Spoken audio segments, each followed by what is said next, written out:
आइए हम लोग पिछली क्लास में त्रिकोणमिति से संबंधित जो है कुछ बातें हम लोग चल चुके थे। उसके बाद हम लोग फिर से शुरुआत आज नए टॉपिक में त्रिकोणमिति में ही हम लोग शुरू करने जा रहे हैं, जो आप सोच भी नहीं सकते हैं कि कैसे है। जैसे आपने सुनते होंगे साइन 90 डिग्री का मान कितना होता है, साइन 180 डिग्री का मान 90 डिग्री तक तो जान जाएंगे 10th क्लास में, लेकिन जब साइन 180 डिग्री की बात आएगा तो आपको थोड़ा डिफिकल्ट आएगा, परेशानी आती है ना। साइन 270 डिग्री आएगा, साइन जो है 270 डिग्री हो गया तो आपको साइन जो है 360 डिग्री आ जाएगा। तो इस तरह से जो मिलता है तो आपको परेशानी होती है ना। तो परेशानी होने की जरूरत नहीं है, तो हम आपके साथ काम करना शुरू करते हैं। तो बोलिए चलिए आज हम लोग बात करने जा रहे हैं जो उस पॉइंट पर जो आप सोच भी नहीं सकते हैं। जैसे एक बात बता देते हैं कि जो त्रिकोणमिति है ना, त्रिकोणमिति में जो हम लोग पढ़ रहे थे तो त्रिकोणमिति का जो परम महत्वपूर्ण सूत्र, यहां से हम लोग एक याद कीजिएगा, महत्वपूर्ण जो सूत्र है, महत्वपूर्ण सूत्र की बात हम लोग कर चुके थे। महत्वपूर्ण सूत्र में एक टॉपिक और बचा हुआ, यहां से समझने की कोशिश कीजिए।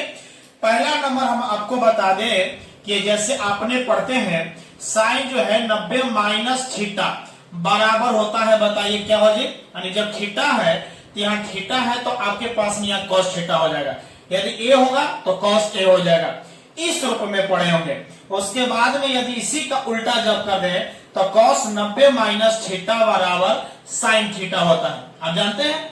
उसके बाद में आप आते हैं कि tan 90 माइनस थीटा बराबर, tan 90 माइनस थीटा बराबर बोलिए क्या होता है होगा, यानी आपके आइएगा तो कॉट थीटा होता है। उसके बाद में आप आते हैं cot theta, cot theta 90 minus theta बराबर तो tan थीटा। रटे हैं कि नहीं बोलिएगा, रियल में बताइएगा रटे हैं कि नहीं रटे हैं। तो आपको बता दे कि सेक 90 माइनस थीटा बराबर क्या होता है होगा, कौशिक थीटा होता है। और आइएगा कौशिक 90 माइनस थीटा बराबर क्या हो जाएगा, सेक थीटा।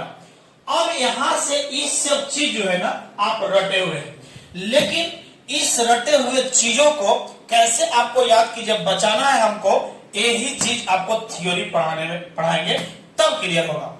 तो पहले आपने जो देखनी है कि साइन 90 माइनस थीटा बराबर cos theta, cos 90 minus theta बराबर साइन थीटा। tan का जब 90 में पूरक जब होता है तो कॉट में होगा, कॉट का पूरक जब इसको पूरक कर सकते हैं, यानी कॉट जो है कॉट थीटा का जब 90 माइनस थीटा आएगा तो tan थीटा, सेक 90 माइनस थीटा तो कोसेक थीटा, और कोसेक 90 माइनस थीटा तो सेक थीटा। अब इस चीज की बात है, आपने इसको रट तो लिए हैं, लेकिन इसको कंप्लीट कैसे होगा इस चीज की बात थोड़ा सा समझने की कोशिश कीजिएगा, एकदम चुटकी में काम खत्म कर देंगे। तो चलिए आज हम लोग इस चीज को फॉर्मूला थोड़ा सा याद कर लीजिए, उसके बाद आगे के बढ़ते हैं। Thank you so much.